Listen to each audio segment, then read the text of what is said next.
ಸಿದ್ದರಾಮಯ್ಯ ಅಥವಾ ಯಡಿಯೂರಪ್ಪ ಅಂದರೆ ಸ್ಟಾರ್ಗಳು star campaigners ಅಲ್ವಾ? ಕುಮಾರಸ್ವಾಮಿ ಅವರು ಒಂದೊಂದು ಪಕ್ಷದಲ್ಲಿ ಒಬ್ಬರು ಇದ್ದಾರೆ. ಈಗ ನಿಮ್ಮ ಪಕ್ಷದಲ್ಲಿ ನನಗೆ ಯಾರ ಹೆಸರುಗಳು ಸರ್? ಮಂತ್ರಿಗಳಿದ್ದಾರೆ ಸರ್, ಎಕ್ಸ್ ಮಿನಿಸ್ಟರ್ಸ್ ಇದ್ದಾರೆ ಸರ್, ಎಲ್ಲ ಬರೋಕ್ಕೆ ತಯಾರಿದ್ದಾರೆ ಸರ್. ಸೊ ದುಡ್ಡು ಅನ್ನೋದು ಒಂದು ಇಂಟಿಗ್ರಲ್ ಪಾರ್ಟ್ ಆಗ್ಬಿಟ್ಟಿದೆ ನಮ್ಮ ಎಲೆಕ್ಟೋರಲ್ ಪ್ರೊಸೆಸ್ಸಲ್ಲಿ. ನಾಳೆ ಒಂದು ದಿನ ಬರುತ್ತೆ, ದುಡ್ಡು ಕೊಟ್ಟರು ವೋಟ್ ಹಾಕಲ್ಲ ಸರ್. ಈಗ ಮೋಹನ್ ಕುಮಾರ್ ಅವರ ಒಂದು ಬ್ಯಾಕ್ಗ್ರೌಂಡ್ ಏನು? ಮತ್ಸ್ಯ ಮೇಳ ಅಂತೇಳಿ ಸುಮಾರು ಒಂದು 3-4 ಕೋಟಿ ಖರ್ಚು ಮಾಡಿ ವರ್ಷ ಮಾಡ್ತಾರೆ ಸರ್ ಸರ್ಕಾರದವ್ರು. ಸರ್ ಅಲ್ಲಿ ಏನು ಆಶ್ಚರ್ಯ ಅಂದರೆ ಒಬ್ಬ ಮೀನುಗಾರಿಗೆ ಗೊತ್ತಿಲ್ಲ ಸರ್. ಸೊ ಅಲ್ಲಿಂದ ಶುರು ಆಯ್ತು ನಿಮ್ಗೆ? ಅಲ್ಲಿಂದ ಶುರುವಾಗಿದೆ. ಆಳೋ ಜಾಗದಲ್ಲಿ ಕೂರೋ ತನಕ ಅಂಬಿಗ ಎಂದು ಕುಂದು ನುಡಿಯದಿರು, ನಂಬಿದರೆ ಒಂದೇ ಹುಟ್ಟಿನಲ್ಲಿ ನಿಮ್ಮನ್ನು ದಡಾಯಿಸುವೇನೆ ಅಂತ ಹೇಳಿದ್ದಾರೆ ಸರ್. ಅಂದರೆ ಅಂಬಿಗ ನಾನು ಬರೀ ಬೋಟ್ ಹೊಡಿಯೋನು ಅಂತ ನಮ್ಮ ಬಗ್ಗೆ ಕೀಳಾಗಿ ನೋಡಬೇಡಿ, ಬರೀ ಮೀನು ಹಿಡಿಯೋನು ಅಂತ ನೋಡಬೇಡಿ. ನಮ್ಮನ್ನು ನಂಬಿದ್ರೆ ಒಂದೇ ಹುಟ್ಟಲ್ಲಿ ನಾವು ದಡ ಹಾಯಿಸ್ತೀವಿ ಸರ್.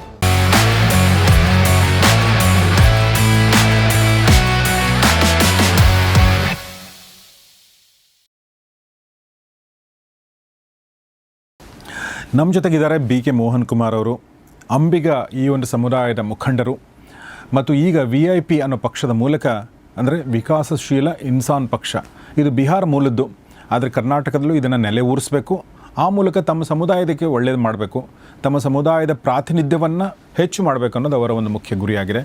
ಸಾಕಷ್ಟು ವಿಚಾರಗಳನ್ನ ಮಾತಾಡಿದ್ದೀನಿ ಅವ್ರ ಜೊತೆಗೆ. ಈಗ ಇನ್ನೊಂದಷ್ಟು ವಿಚಾರಗಳನ್ನ ಮಾತಾಡಬೇಕು. ಮುಖ್ಯವಾಗಿ ನಾನು ಅಂದರೆ ಒಬ್ಬ ಪತ್ರಕರ್ತನಾಗಿ ನಮಗೆ ಅಂಬಿಗರ ಚೌಡಯ್ಯ ಹೆಸರು ಎಲ್ಲರೂ ನಾವು ಕರ್ನಾಟಕದ ಎಲ್ಲರೂ ಕೇಳಿರ್ತೀವಿ. ಯಾಕಂದರೆ ಬಸವಾದಿ ಪ್ರಮಥರ ಚಳವಳಿ ನಡೀತು, ಅದರಲ್ಲಿ ಅತ್ಯಂತ ಪ್ರಮುಖವಾದ ಹೆಸರು ಅಂಬಿಗರ ಚೌಡಯ್ಯ. ಬಟ್ ಅವ್ರ ಬಗ್ಗೆ ಇನ್ನೊಂದಷ್ಟು ಹೇಳಿದ್ರೆ ನಮ್ಗೆ ಗೊತ್ತಿಲ್ಲ. ಅದಾದ ನಂತರ ಅವ್ರ ಹೆಸರನ್ನು ಉಳಿಸೋಕ್ಕೆ ಅಥವಾ ಅವ್ರ ಹೆಸರಲ್ಲಿ ಏನು ಕಾರ್ಯಕ್ರಮಗಳು ನಡೆದಿದೆ, ಸರ್ಕಾರ ಏನು ಮಾಡಿರೋದು ಕೂಡ ಗೊತ್ತಿಲ್ಲ. ಏನಾದರೂ ಹೇಳ್ಬೋದಾ ಸರ್? ಸರ್ಕಾರ ಸರ್ ಇವತ್ತು ತನಕ ಸರ್ ಅವ್ರದ್ದು ನಮ್ಮ ಗುರುಗಳು ಅಂಬಿಗರ ಚೌಡಯ್ಯನವರು ಸರ್ 12ನೇ ಶತಮಾನದಲ್ಲಿ ಸರ್ ಬಸವಣ್ಣವರ ಸಮಕಾಲೀನರು. ಅವರು ಪಾರ್ಲಿಮೆಂಟಲ್ಲಿ ಮೇನ್ ಹುದ್ದೆನ ಇವರು ಅಲಂಕರಿಸಿದ್ರು. ಆಗಿನ ಪಾರ್ಲಿಮೆಂಟ್, ಮೊದಲನೇ ಪಾರ್ಲಿಮೆಂಟಲ್ಲಿ ಇವರು ಇದ್ದರು. ಹೌದು. ಇವತ್ತು ಸರ್ ಅನುಭವ ಮಂಟಪದಲ್ಲಿ ಇವತ್ತು ಅಂಬಿಗರ ಚೌಡಯ್ಯನ ವಚನಗಳು ಎಷ್ಟು ಹರಿತವಾಗಿ ಎಲ್ಲ ಸಾಮಾನ್ಯ ಜನರ ಜೀವನ ಮಾಡಲಿಕ್ಕೆ ಯೂಸ್ ಆಗ್ತಾ ಇದೆ ಸರ್. ಓಕೆ, ಅದೇ ರೀತಿ ಸರ್ ಒಂದು ಹೇಳ್ಬೋದಾ ಸರ್ ನನಗೆ ಯಾವುದಾದ್ರೂ? ಅಂಬಿಗ ಎಂದು ಕುಂದು ನುಡಿಯದಿರು, ನಂಬಿದರೆ ಒಂದೇ ಹುಟ್ಟಿನಲ್ಲಿ ನಿಮ್ಮನ್ನು ದಡಾಯಿಸುವೇನೆ ಅಂತ ಹೇಳಿದ್ದಾರೆ ಸರ್. Okay, nice. ಓಕೆ, ಅಂದರೆ ಅಂಬಿಗ ನಾನು ಬರೀ ಬೋಟ್ ಹೊಡಿಯೋನು ಅಂತ ನಮ್ಮ ಬಗ್ಗೆ ಕೀಳಾಗಿ ನೋಡಬೇಡಿ, ಬರೀ ಮೀನು ಹಿಡಿಯೋನು ಅಂತ ನೋಡಬೇಡ್ರಿ. ಇದು ನಮ್ಮ ಹಿಂದುಳಿದವ್ರಿಗೆ ಎಲ್ಲ ಜಾತಿಗಳಿಗೂ ಹೇಳ್ತಾ ಇದ್ದೀನಿ ಸರ್. ನಮ್ಮನ್ನು ನಂಬಿದ್ರೆ ಒಂದೇ ಹುಟ್ಟಲ್ಲಿ ನಾವು ದಡ ಹಾಯಿಸ್ತೀವಿ ಸರ್. ನಾವು ಅಂಬಿಗರು ಸರ್, ನಂಬಿಕಸ್ತರು ಸರ್, ಯಾರಿಗೂ ಮೋಸ ಮಾಡೋರಲ್ಲ ಸರ್. ಇದು ನಮ್ಮ ಗುರುವಿಂದ ನಮಗೆ ಬಂದಿದೆ ಸರ್. ಓಕೆ, ಅದರಿಂದನೇ ನಮ್ಮ ಸಮಾಜಗಳು ಇವತ್ತು ತನಕ ವೋಟ್ ಬ್ಯಾಂಕ್ ಆಗಿ ಪಕ್ಷಗಳ ಜೊತೆ ಇತ್ತು ಸರ್. ಓಕೆ, ಅಂದರೆ ಪಕ್ಷಗಳು ನಿಮ್ಮನ್ನು ನಂಬಿವೆ, ನೀವು ಅವರನ್ನು ನಂಬಿದ್ದೀರಾ? ನಾವು ಅವ್ರನ್ನ ನಂಬಿ ವೋಟ್ ಹಾಕ್ಕೊಂಡೇ ಬಂದಿದ್ದೀವಿ. ಬಟ್ ಅವ್ರು ನಿಮ್ಮ ಕೈ ಹಿಡಿದು ತುಂಬ ಕೈ ಕೊಟ್ಟಿದ್ದಾರೆ ಅಂತ ಹೇಳ್ತಾ ಇದ್ದಾರೆ ಸರ್. ಇವತ್ತು ನಮ್ಮ ಅಂಬಿಗರ ಚೌಡಯ್ಯ ಗುರುವಿನ ಒಂದು ಮೂಲ ಸ್ಥಾನ ಗದ್ದಿಗೆ ಇದೆ ಸರ್. ಅಲ್ಲಿ ಎಲ್ಲಿವರು ಸರ್ ಅಂಬಿಗರ ಸರ್? ರಾಣಿಬೆನ್ನೂರಲ್ಲಿ ಸರ್. ಓಕೆ, ರಾಣಿಬೆನ್ನೂರು ತಾಲೂಕಲ್ಲಿ ಅಲ್ಲಿ ನಮ್ಮದು ಒಂದು ಮಠ ಇದೆ ಸರ್, ನರಸೀಪುರ ಅಂಥೇಳಿ. ಅದು ಹಾವೇರಿ ಜಿಲ್ಲೆಯಲ್ಲಿ ಬರ್ತದೆ. ಅದ್ರ ಪಕ್ಕದಲ್ಲೇ ಇದು ಮೂಲ ಗದ್ದಿಗೆ ಇದೆ ಸರ್ ನಮ್ಮ ಗುರುಗಳದ್ದು. ಅದ್ರ ಬಹುದಿನದ ನಮ್ಮ ಬೇಡಿಕೆ ಇದೆ ಸರ್. ಕೂಡಲ ಸಂಗಮ ರೀತಿಯಲ್ಲಿ ಇದನ್ನು ಡೆವಲಪ್ಮೆಂಟ್ ಮಾಡಿ ಕೊಡಿ ಅಂತೇಳಿ ಬಹುದಿನಗಳ ಬೇಡಿಕೆ ಇದೆ ಸರ್. ಅದು ಮಳೆ ಬಂದು ನೀರು ಬಂದರೆ ಸರ್ ಪೂರ್ತಿ ಮುಳುಗ್ಬಿಡುತ್ತೆ ಸರ್.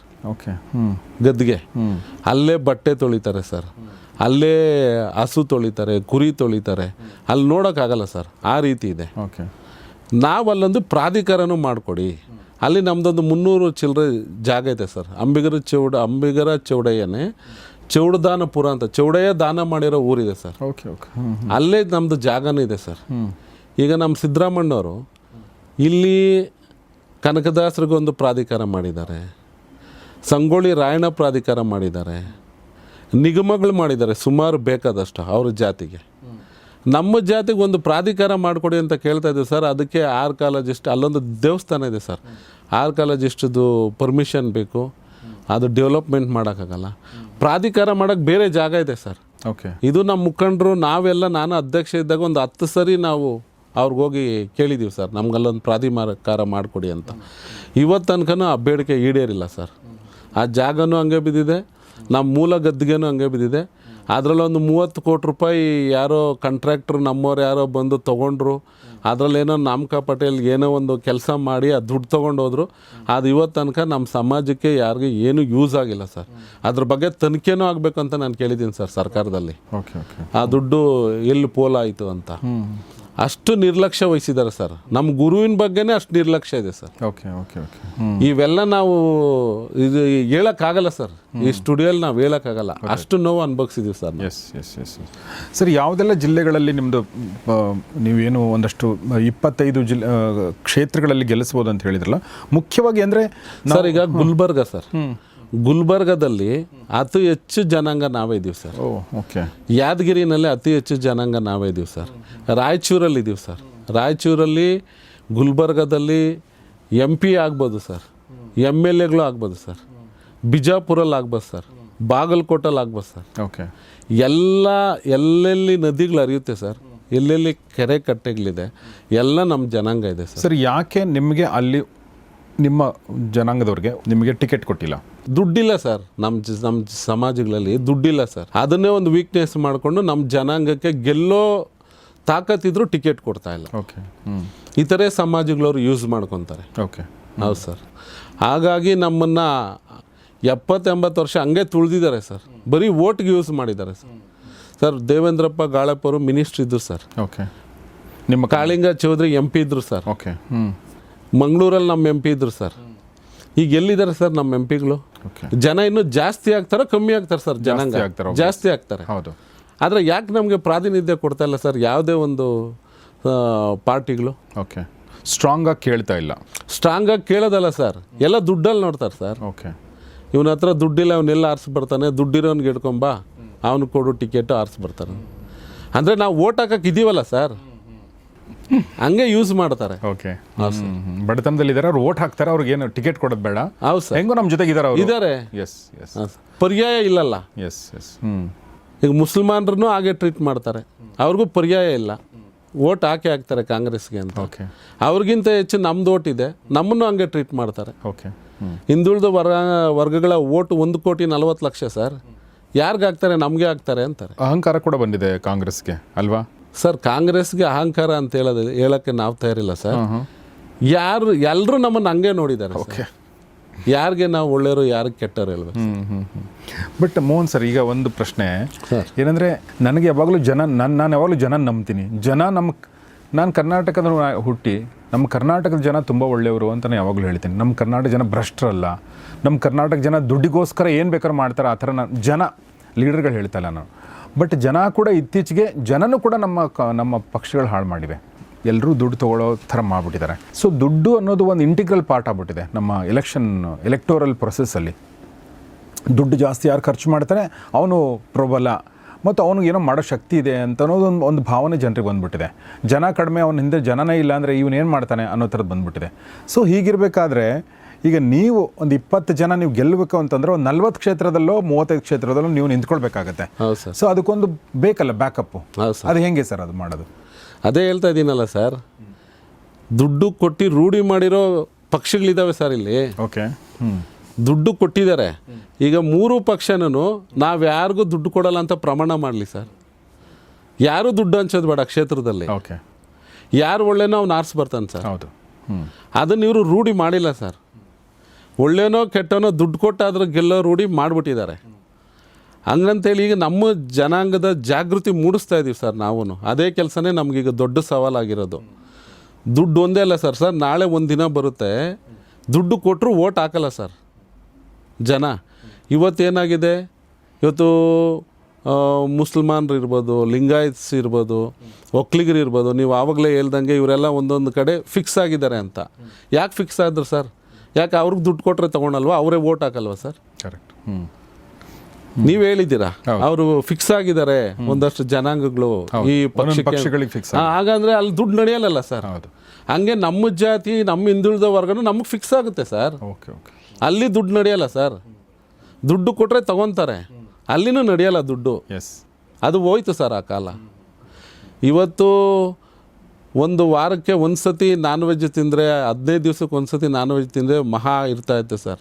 ತಿಂಗಳಾನ್ಗಟ್ಲೆ ಒಂದು ಸತಿ. ಈಗ ಡೈಲಿ ತಿಂತಾರೆ ಸರ್. ಎಲ್ಲ ಜನಾಂಗಕ್ಕೂ ಆ ಕೆಪಾಸಿಟಿ ಬಂದಿದೆ. ಹಂಗಾಗಿ ದುಡ್ಡೇ ಎಲ್ಲ ಹತ್ರ ನಡೆಯಲ್ಲ ಸರ್. ಹೌದು ಸರ್.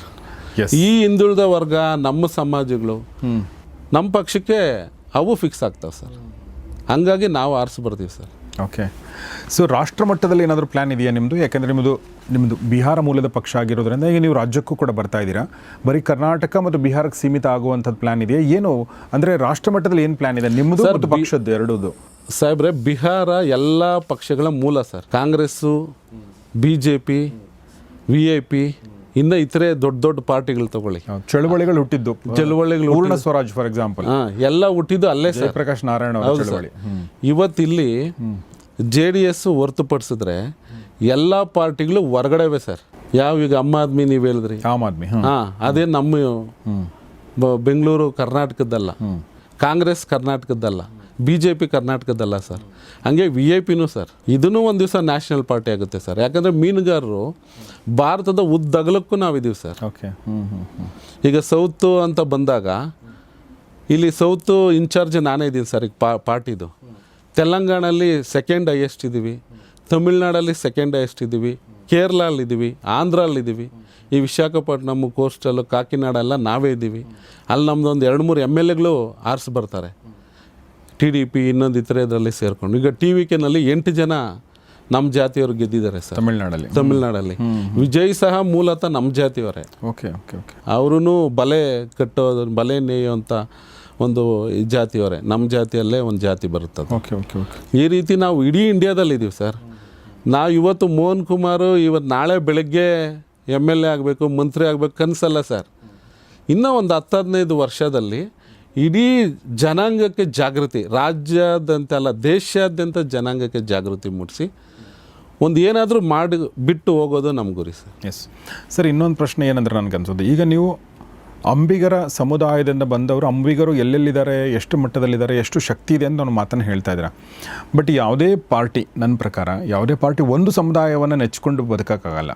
ದೊಡ್ಡದಾಗಿ ಬೆಳಿಬೇಕು ಅಂದರೆ ಅದು ಎಲ್ಲ ಸಮುದಾಯಗಳನ್ನ ಒಳಗೊಳ್ಳುವಂಥ, ಕರ್ಕೊಂಡು ಹೋಗುವಂಥ, ವಿಶೇಷವಾಗಿ ಹಿಂದುಳಿದ ವರ್ಗ ನೀವು ಬಂದಿರೋದ್ರಿಂದ ಇತರೆ ಹಿಂದುಳಿದ ವರ್ಗಗಳನ್ನ ಸೇರಿಸ್ಕೊಳ್ಳುವಂಥ ನಮ್ಮ ಮೊದಲನೇ ಆದ್ಯತೆನೇ ಅದಕ್ಕೆ ಸರ್. ನಾನು ಯಾವಾಗ ಹೇಳ್ತೇನೆ, ನಮ್ಮ ಹಿಂದುಳಿದ ವರ್ಗಗಳ ಓಟು 1,40,00,000 ಅಂತ ಹೇಳ್ತಾರೆ. ನಾನು ಅದಕ್ಕೆ ಸರ್, ಎಲ್ಲ ಜಾತಿ ಒಳಗೊಂಡು ಓಟ್ ಸರ್. ಅದು ಬರೀ ನಮ್ಮ ಸಮುದಾಯದ ಓಟ್ ಅಲ್ಲ ಸರ್, ಎಲ್ಲ ಜಾತಿ ಒಳಗೊಂಡಂಥ ಓಟ್ ಸರ್. ಅದು ಆ ವೋಟ್ ಬ್ಯಾಂಕಿಂಗ್ ಇದೆ ಸರ್. ಎಸ್. ನಿಮ್ಮ ಈಗ ಸರ್ ಒಂದು ಸ್ಟಾರ್ ವ್ಯಾಲ್ಯೂ ಅಂತ ಬೇಕಾಗುತ್ತಲ್ಲ ಸರ್ ಒಂದು ಪಕ್ಷಕ್ಕೆ. ಈಗ ನಾವು ಕಾಂಗ್ರೆಸ್, BJP, JDS ಎಲ್ಲ ಇಲ್ಲಿ ಬೇರೂರು ಬಿಟ್ಟಿವೆ. ಮತ್ತು ಈಗ ನಾವು ಸಿದ್ದರಾಮಯ್ಯ ಅಥವಾ ಯಡಿಯೂರಪ್ಪ ಅಂದರೆ ಸ್ಟಾರ್ಗಳು, ಸ್ಟಾರ್ ಕ್ಯಾಂಪೇನರ್ಸ್ ಅಲ್ವಾ? ಕುಮಾರಸ್ವಾಮಿ ಅವರು ಒಂದೊಂದು ಪಕ್ಷದಲ್ಲೂ ಬರೋರಿದ್ದಾರೆ. ಈಗ ನಿಮ್ಮ ಪಕ್ಷದಲ್ಲಿ ನನಗೆ ಯಾರ ಹೆಸರುಗಳು ಸರ್? ಈಗ ಮೋಹನ್ ಕುಮಾರ್ ಅವ್ರನ್ನ ಬಿಟ್ಟರೆ ಏನು ಹೆಸರುಗಳು ಸರ್ ಈಗ ಜನರಿಗೆ ಗೊತ್ತಿರೋಂಥ ಹೆಸರುಗಳು? ಅಥವಾ ನಾಳೆ ಇವ್ರು ಬರ್ತಾರೆ ನಮ್ಮ ಪಕ್ಷಕ್ಕೆ, ಇವ್ರನ್ನ ಸೇರಿಸ್ಕೋತೀವಿ ಅನ್ನೋಂಥದ್ದು ಏನಾದರೂ ಇದೆಯಾ ಆ ಥರದ್ದೊಂದು ಪ್ಲ್ಯಾನ್? ಸರ್, ಮುಂದಿನ ದಿನಗಳಲ್ಲಿ ಅದಕ್ಕೆಲ್ಲ ಉತ್ತರ ಸಿಗುತ್ತೆ ಸರ್. ಓಕೆ. ಈಗ ಇನ್ನೂ 7ನೇ ತಾರೀಕು ಇಲ್ಲಿ ಲಾಂಚ್ ಆಗ್ತಾಯಿದೆ ಸರ್, ಜೂನ್ 7ಕ್ಕೆ. ಅದಾದಮೇಲೆ ಮತ್ತೆ ನಿಮಗೆಲ್ಲ ತಿಳಿಸ್ತೀವಿ ಸರ್ ಅದ್ರ ಬಗ್ಗೆ. ಯಾರ್ಯಾರು ಸ್ಟಾರ್ಸ್ ಬರ್ತಾರೆ, ಯಾರ್ಯಾರು ಸ್ಟಾರ್ ಆಗೋರು ಬರ್ತಾರೆ, ಓಕೆ, ಎಲ್ಲ ತಮ್ಮ ಹತ್ರ ಆಮೇಲೆ ತಿಳಿಸ್ತೀನಿ ಸರ್. ವಂಡರ್ಫುಲ್. ಸುಮಾರು ಜನ ಬರೋಕೆ ಇದ್ದಾರೆ ಸರ್. ಮಂತ್ರಿಗಳಿದ್ದಾರೆ ಸರ್, ಎಕ್ಸ್ ಮಿನಿಸ್ಟರ್ಸ್ ಇದ್ದಾರೆ ಸರ್, ಎಲ್ಲ ಬರೋಕ್ಕೆ ತಯಾರಿದ್ದಾರೆ ಸರ್. ಸರ್, BJPನಲ್ಲಿ ಪ್ರಮೋದ್ ಮಧ್ವರಾಜ್ ಅಂತೇಳಿ ನಮ್ಮ ಸಮಾಜದ ಎಕ್ಸ್ ಮಿನಿಸ್ಟರ್ಸ್, ಕಾಂಗ್ರೆಸ್ ಮಧ್ವರಾಜ್ ಅವ್ರ ತಾಯಿ ಕೂಡ. ಹೌದು ಸರ್, ಹೌದು. ಅವರು ತುಂಬ ರಾಜಕೀಯ ಹಿನ್ನೆಲೆ ಇರುವಂಥ ಫ್ಯಾಮಿಲಿ ಕುಟುಂಬ ಸರ್. BJPನಲ್ಲಿ ಅವರು MP ಸೀಟ್ ಕೇಳಿಕೊಂಡು ರಾಜ್ಯಾದ್ಯಂತ ಸರ್ ನಮ್ಮ ಜನಾಂಗನ ಜಾಗೃತಿ ಮಾಡಿದ್ರು. ಪ್ರಮೋದ್ ಮಧ್ವರಾಜ್ ಓಕೆ. ಅವ್ರಿಗೊಂದು ಟಿಕೆಟ್ ಸಿಗಲಿಲ್ಲ ಸರ್, ಲಾಸ್ಟ್ಗೆ MP ಟಿಕೆಟ್ ಸಿಗಲಿಲ್ಲ ಅವ್ರಿಗೆ. ಓಕೆ. ಅದ್ರ ಕುಂದು ಕೊರತೆಗಳು ನಮ್ಮ ಮನೆಯೊಳಗಡೆ ನಾವೇ ಯೋಚನೆ ಮಾಡೋದು ತಪ್ಪು ನಮ್ಮದೇ ಇದೆ ಸರ್. ಈಗ BJPಯಲ್ಲಿರೋಂಥ ರವಿಕುಮಾರ್ ಆಗಲಿ, ಸಾಹೇಬಣ್ಣವರಾಗಲಿ, ಬೇರೆ ಬೇರೆ ನಾಯಕರು ಏನಿದ್ದಾರೆ ಅವರೆಲ್ಲ ಒಗ್ಗಟ್ಟಾಗಿ ಪ್ರಮೋದ್ ಮಧ್ವರಾಜ್ ಅವ್ರಿಗೆ ಟಿಕೆಟ್ ಕೊಡಲೇಬೇಕು, ನಮ್ಮ ಸಮಾಜಕ್ಕೆ ಒಂದೇ ಒಂದು ಪ್ರತಿನಿಧಿ ಇದ್ದಾರೆ ಅವ್ರಿಗನ ಕೊಡಬೇಕಂತ ಕೇಳಿದರೆ ಅವತ್ತು ಆಗ್ತಾ ಇತ್ತೇನೋ. ಆ ಹೋರಾಟ ಆಗಿದೆಯೋ ಇಲ್ವೋ ಗೊತ್ತಿಲ್ಲ ಸರ್. ಆ ಹೋರಾಟ ನಡೆದಿದ್ರೆ ನಾವು ಇಡೀ ಜನಾಂಗ ಅವ್ರ ಹಿಂದೆ ನಿಲ್ತಾ ಇದ್ವಿ ಸರ್. ಅದು ಆಗಿಲ್ಲ ಸರ್ ನಮ್ಮಲ್ಲಿ. ಎಲ್ಲ ಹರಿದು ಹಂಚೋಗಿದೆ ನಿಮ್ಮ ಎಲ್ಲ ಹೌದು ಸರ್, ಹೌದು. ಒಂದು ಕಡೆ ಆಗಿಲ್ಲ, ಅದು ಕಾನ್ಸಂಟ್ರೇಟೆಡ್ ಇಲ್ಲ. ಇವಾಗ ನಾವು ಅದನ್ನ ಯುನೈಟೆಡ್ ಮಾಡೋದೇ ದೊಡ್ಡ ಚಾಲೆಂಜ್ ಇದೆ ಸರ್. ಎಸ್, ಒಗ್ಗಟ್ಟು. ಹೌದು ಸರ್. ಸರ್, ಇನ್ನೊಂದು ಆಲ್ಮೋಸ್ಟ್ ನಾನು ಫೈನಲ್ ಪ್ರಶ್ನೆಗೆ ಬರ್ತಾ ಇದ್ದೀನಿ. ಹಾಂ ಸರ್. ಈಗ ಮೋಹನ್ ಕುಮಾರ್ ಅವರ ಒಂದು ಬ್ಯಾಕ್ಗ್ರೌಂಡ್ ಏನು ಅಂದರೆ ರಾಜಕೀಯ, ಅಂದರೆ ಈಗ ನೀವು ಒಂದು ಒಳ್ಳೆ ಬಿಸ್ನೆಸ್ ಮಾಡಿಕೊಂಡು ಬೆಳ್ಕೊಂಡು ಬಂದಿದ್ದೀರಾ, ಒಳ್ಳೆ ಕೆಲಸ ಮಾಡಿದ್ದೀರಾ ಅಂತ ಗೊತ್ತಾಯ್ತು ನನಗೆ. ಬಟ್ ರಾಜಕೀಯ ಅನ್ನೋದು ಬೇರೆನೇ ಅಲ್ಲ ಸರ್, ಕಂಪ್ಲೀಟ್ಲಿ ಬೇರೆ. ಯಾಕೆ ನಿಮಗೆ ಅಂದರೆ ನಾನು ಒಂದು ಕುತೂಹಲದಿಂದ ಕೇಳ್ತಾ ಇರೋದು ಈ ಪ್ರಶ್ನೆ. ಈಗ ನೋಡಿ, ಒಂದು ಒಳ್ಳೆ ಬಿಸ್ನೆಸ್ ಮಾಡಿದವರು ಇನ್ನೂ ಜಾಸ್ತಿ ಬಿಸ್ನೆಸ್ ಮಾಡೋಕ್ಕೆ ಹೋಗ್ತಾರೆ, ಇಲ್ಲ ಲೈಫನ್ನ ಎಂಜಾಯ್ ಮಾಡೋಕ್ಕೆ ಹೋಗ್ತಾರೆ. ನಾನು ಇಷ್ಟು ಗಳಿಸಿದ್ದೀನಿ, ನಾನು ಈಗ ಆರಾಮಾಗಿ ವಿದೇಶಗಳನ್ನ ಸುತ್ತಾಡ್ಕೊಂಡಿರ್ತೀನಿ ಅಂತಂತಾರೆ. ನಿಮ್ಗೆ ಯಾಕೆ ಸರ್ ಈ ಥರದ್ದು ಒಂದು ಏನು ಆಸೆ ಅಥವಾ ಹುಚ್ಚು ಅಂತ ಹೇಳಿ? ಸರ್, ಇದು ನಾನು 2009 ಸರ್ ಆಕಸ್ಮಿಕವಾಗಿ ರಾಜ್ಯ ಸಂಘದ ಅಧ್ಯಕ್ಷ ಆಗಿ ಬಂದೆ ಸರ್. ಓಕೆ, VIP ಇದೆ? ಅಲ್ಲಲ್ಲ, ನಮ್ಮ ಕರ್ನಾಟಕ ರಾಜ್ಯ ಗಂಗಾ ಮತಸ್ಥ ಸಂಘದ್ದು ಅಧ್ಯಕ್ಷ ಆಗಿ ಬಂದೆ ಸರ್. ಓಕೆ. ಆಗ ಯಡಿಯೂರಪ್ಪನವ್ರ ಸರ್ಕಾರ ಇತ್ತು ಸರ್. ಆಗೇನು ಮಾಡಿದ್ರು ಸರ್, ಪ್ಯಾಲೇಸ್ ಗ್ರೌಂಡ್ನಲ್ಲಿ ಮತ್ಸ್ಯ ಮೇಳ ಅಂತ ನಡೀತು ಸರ್. ಓಕೆ. ಹೌದು, ಮತ್ಸ್ಯ ಮೇಳ ಅಂತೇಳಿ ಸುಮಾರು ಒಂದು 3-4 ಕೋಟಿ ಖರ್ಚು ಮಾಡಿ ಕರೆಕ್ಟ್ ವರ್ಷ ಮಾಡ್ತಾರೆ ಸರ್ ಸರ್ಕಾರದವರು. ಸರ್, ಅಲ್ಲಿ ಏನು ಆಶ್ಚರ್ಯ ಅಂದರೆ ಒಬ್ಬ ಮೀನುಗಾರಿಗೆ ಗೊತ್ತಿಲ್ಲ ಸರ್ ಅದ್ರ ಬಗ್ಗೆ. ಇಷ್ಟು 200 ಸೊಸೈಟಿಗಳು ನಾವೇನಿದ್ದೀವಿ, 200-250 ಸೊಸೈಟಿ ಏನು ಇವತ್ತು ರಾಜ್ಯದಲ್ಲಿದೆ ಮೀನುಗಾರಿಕೆ ಕೋಆಪರೇಟಿವ್ ಸೊಸೈಟೀಸು, ಇವು ಯಾರಿಗೂ ಆಹ್ವಾನ ಇಲ್ಲ ಸರ್. ಓಕೆ. ಇವ್ರಿಗೆ ಯಾರು ಪುರುಷಾರ್ಥಕ್ಕೆ ಇದು ಮಾಡ್ತಾ ಇದ್ದಾರೆ ಅಂಥೇಳಿ ಮೊದಲನೇ ಬಾರಿಗೆ ನಾವು ಅಲ್ಲೋಗಿ ಕಪ್ಪು ಬಾವುಟ ಹಿಡಿದ್ವಿ ಸರ್. ಓಕೆ. ಓಕೆ.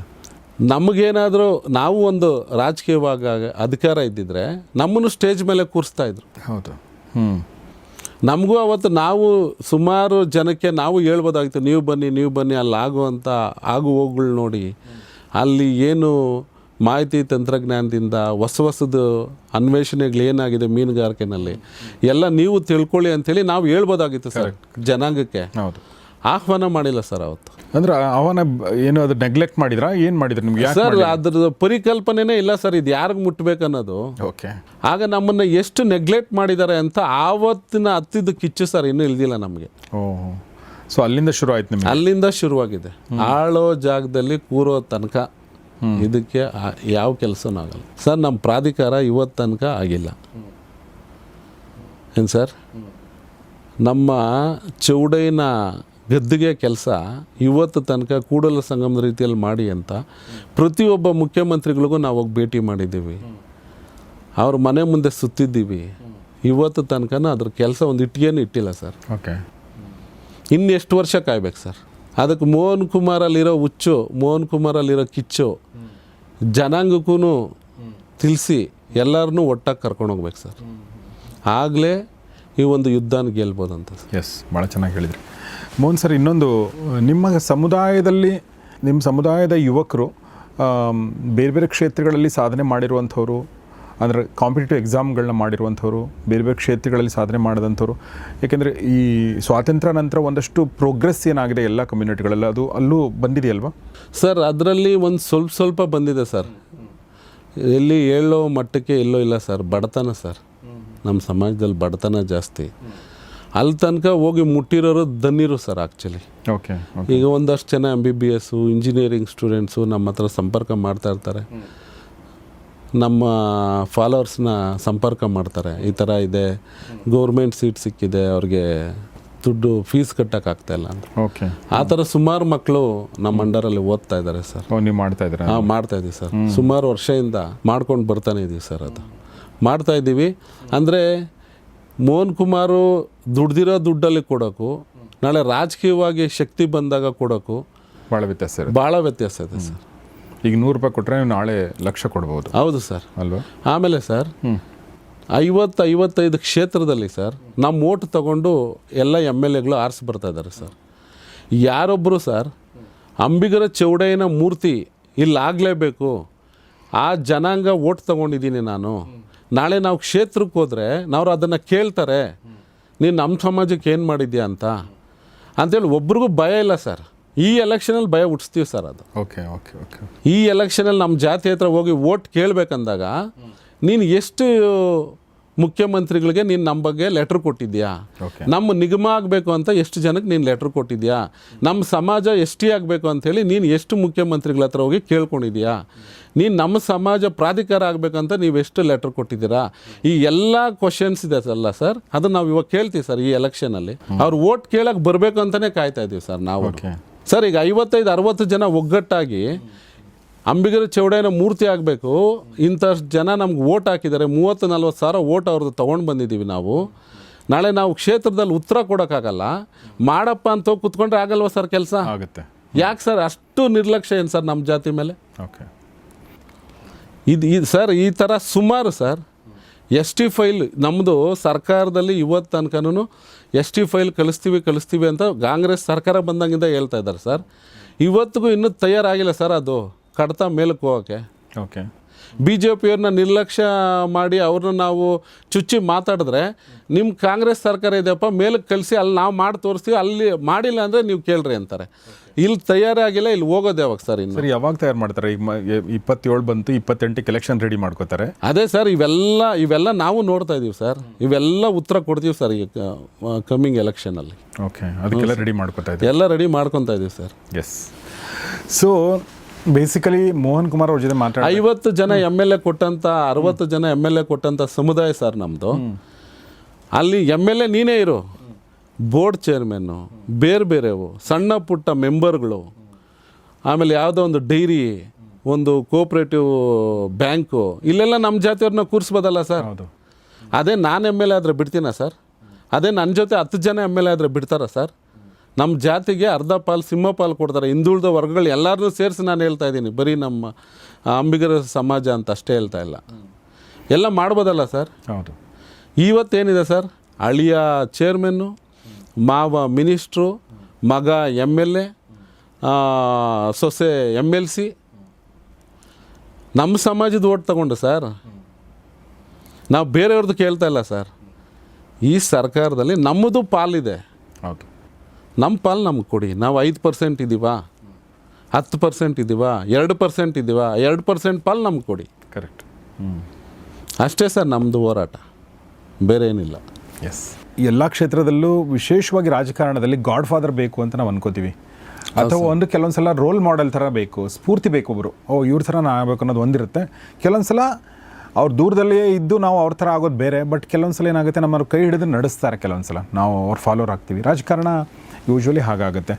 ಆ ಥರ ಮೋಹನ್ ಕುಮಾರ್ ಅವ್ರಿಗೆ ಯಾರಾದರೂ ಒಬ್ಬ ರೋಲ್ ಮಾಡೆಲ್ಲು, ಒಬ್ಬರು ಸ್ಫೂರ್ತಿ, ಆ ಥರ ಗಾಡ್ ಫಾದರ್ ಏನಾದರೂ ಇದ್ದಾರೆ ಹೇಗೆ ಸರ್? ಗಾಡ್ ಫಾದರ್ ಅಂತ ಹೇಳೋಕ್ಕಿಂತ ಒಂದಷ್ಟು ನೋಡಿ ಕಲ್ತಿದ್ದೀವಿ ಸರ್, ಅವ್ರ ಸಿದ್ಧಾಂತಗಳು ಇಷ್ಟ ಆಗಿದೆ. ಆ ಥರ ವ್ಯಕ್ತಿಗಳಲ್ಲಿ ಪ್ರಿಯಾಂಕ್ ಖರ್ಗೆ ಬರ್ತಾರೆ ಸರ್. ಓಕೆ, ಅವ್ರ ಸಿದ್ಧಾಂತಗಳು ನಮಗಿಷ್ಟ ಸರ್, ಅದನ್ನು ನಾವು ಫಾಲೋ ಮಾಡ್ತಾಯಿದ್ದೀವಿ ಸರ್. ಓಕೆ. ಸೊ ನೆಕ್ಸ್ಟ್ ಎಲೆಕ್ಷನಲ್ಲಿ ನೀವು ಇಂಡಿಯಾ ಒಕ್ಕೂಟದಲ್ಲಿ ಇರೋದ್ರಿಂದ ನಿಮಗೆ ಪ್ರಿಯಾಂಕ್ ಖರ್ಗೆ ಅವರು ಅಥವಾ ಕಾಂಗ್ರೆಸ್ನ ಮುಖಂಡರು ನೀವೇನು ಸೀಟ್ಗಳನ್ನ ನೀವು ಸೀಟ್ಗಳು ಕೇಳ್ಬೋದಲ್ವಾ? ನೀವು 224 ಕ್ಷೇತ್ರಗಳು ನಮಗೆ ಇಷ್ಟು ಕೊಡಿ ಅಂತ, ಅದ್ರದ್ದೊಂದು ನೆಗೋಷಿಯೇಷನ್ ಮಾಡುವಂಥದ್ದು ಅದು ಪ್ಲ್ಯಾನ್ ಏನಾದರೂ ಇದೆಯಾ? ಹೌದು ಸರ್, ಮುಂದಿನ ದಿನಗಳಲ್ಲಿ ಎಲ್ಲ ಇದೆ ಸರ್.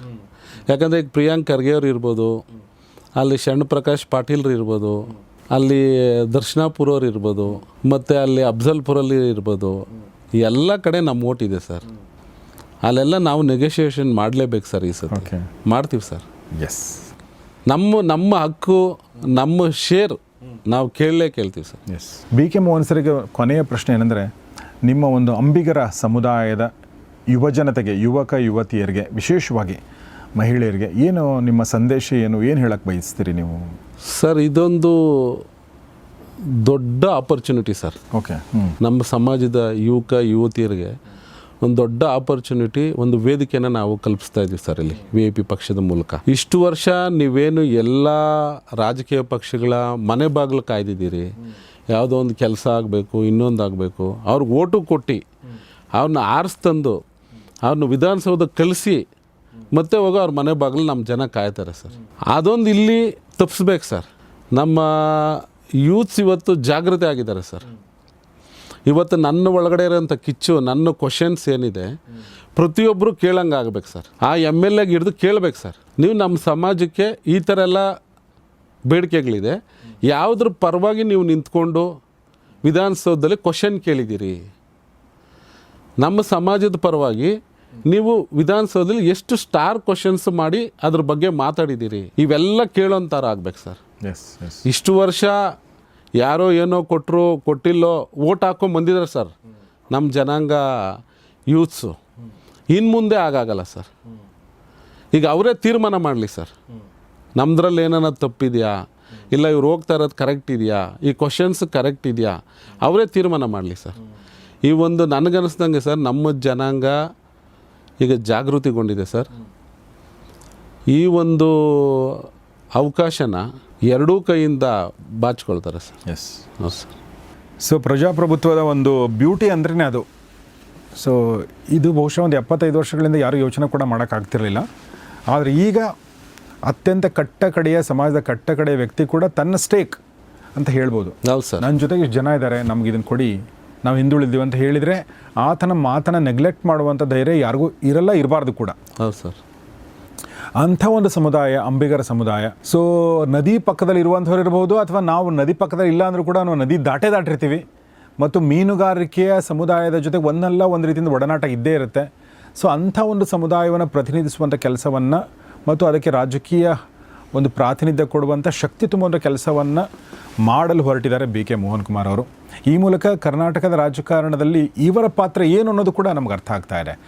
ಇವರ ಪಾತ್ರ ಈಗ ಏನಿತ್ತು ಮತ್ತು ಮುಂದೆ ಏನಾಗಬಹುದು ಅಂಥೇಳಿ. ಪಾತ್ರ ಈಗ ಹೇಗಿದೆ ಅಂತಂದರೆ ಒಂಥರ ಅದು ಅಂಡರ್ ಕರೆಂಟಲ್ಲಿದೆ. ಯಾವುದೊಂದು ಪಕ್ಷಕ್ಕೆ ಅವ್ರು ಸಪೋರ್ಟ್ ಮಾಡ್ಕೊಂಡ್ಬಂದಿದ್ದಾರೆ, ಅದು ಹೊರಗಡೆ ಬಂದಿಲ್ಲ. ಟಿಪ್ ಆಫ್ ದ ಐಸ್ಬರ್ಗ್, ಮೇಲ್ನೋಟಕ್ಕೆ ಎಷ್ಟು ಕಾಣಿಸ್ತಾ ಇದೆ. ಆದರೆ ಅವ್ರದ್ದು ಜಾಗೃತಗೊಂಡಾಗ ಅದು ಶಕ್ತಿ ಬೇರೆ ಥರ ಆಗುತ್ತೆ ಅಂತ ಅನಿಸುತ್ತೆ. ಆ ಒಂದು ಕೆಲಸವನ್ನು ಮಾಡಲು ಹೊರಟಿದ್ದಾರೆ ಮೋಹನ್ ಕುಮಾರ್ ಅವರು. ವಿಕಾಸಶೀಲ ಇನ್ಸಾನ್ ಪಕ್ಷದ ಮೂಲಕ ಹೊರಟಿದ್ದಾರೆ. ಅದರ ರಾಷ್ಟ್ರೀಯ ಉಪಾಧ್ಯಕ್ಷರು ಮತ್ತು ಈ ಒಂದು ಅಂಬಿಗರ ಸಮುದಾಯದ ಅಧ್ಯಕ್ಷರು ಕೂಡ ಹೌದು, ಒಕ್ಕೂಟಗಳ ಅಧ್ಯಕ್ಷರು ಕೂಡ ಹೌದು. ಗೌರಿ ಶೆಟ್ಟಿ ಸ್ಟುಡಿಯೋದ ಜೊತೆಗೆ ಇಷ್ಟೊಂದು ನಮ್ಮ ಜೊತೆಗೆ ನಿಮ್ಮೆಲ್ಲ ವಿಚಾರಗಳನ್ನ ಹಂಚಿಕೊಂಡಿದ್ದಕ್ಕಾಗಿ ನಾನು ತುಂಬ ಧನ್ಯವಾದ ಹೇಳ್ತೀನಿ Mohan Kumar sir. Thank you sir. Thank you very much. ಒಳ್ಳೆಯದಾಗಲಿ. ಸೊ ನಿಮ್ಮ ಸಮುದಾಯಕ್ಕೆ ಏನು ಸಲ್ಲಬೇಕಾದ ನ್ಯಾಯ ಇದೆ ಅದು ಸಿಗಲಿ, ಆ ಪ್ರಾತಿನಿಧ್ಯ ಏನು ಸಿಗಬೇಕಾಗಿದೆ ಅದು ಸಿಗಲಿ ಅಂತ ನಾನು ಹಾರೈಸ್ತೇನೆ. Thank you sir. Thank you very ತುಂಬ ಮಚ್. ಸ್ನೇಹಿತರೆ, ಇದು ಗೌರಿ ಶೆಟ್ಟಿ ಸ್ಟುಡಿಯೋದ ಒಂದು ಪಾಡ್ಕ್ಯಾಸ್ಟ್. ಯೂಶ್ವಲಿ ನಾವು ಪಾಡ್ಕ್ಯಾಸ್ಟ್ಗಳನ್ನ ಮಾಡಿದಾಗ, ರಾಜಕಾರಣಿಗಳ ಪಾಡ್ಕ್ಯಾಸ್ಟ್ಗಳು ಮಾಡಿದಾಗ ನಮಗೆ ನಾವು ಈವರೆಗೆ ತಿಳಿದುಕೊಳ್ಳಾದ ವಿಚಾರಗಳು ಗೊತ್ತಾಗ್ತವೆ. ನಾವೇನು ನೆಗ್ಲೆಕ್ಟ್ ಮಾಡಿರ್ತೀವಿ ಕೆಲವೊಂದು ವಿಚಾರಗಳನ್ನ, ಅದು ನಮ್ಗೆ ಅರ್ಥ ಆಗುತ್ತೆ. ಆ ಥರ ನನಗೆ ಈ ಮೂಲಕ ನಿಮ್ಗೆ ಅರ್ಥ ಆಗಿದೆ ಅಂತ ಅನ್ಕೋತೀನಿ. ಕರ್ನಾಟಕದಲ್ಲಿ ಈ ಥರ 10 ಸಮುದಾಯಗಳಿರ್ಬೋದು, ಧ್ವನಿ ಎತ್ತಲು ಗೊತ್ತಾಗದ ಆ ಥರ ಸಮುದಾಯಗಳಿರ್ಬೋದು. ಅಂಥ ಒಂದು ಪ್ರತಿನಿಧಿಯಾಗಿ ಇವತ್ತು ಬಿ ಕೆ ಮೋಹನ್ ಕುಮಾರ್ ಅವ್ರ ಜೊತೆ ಮಾತಾಡಿದೆ.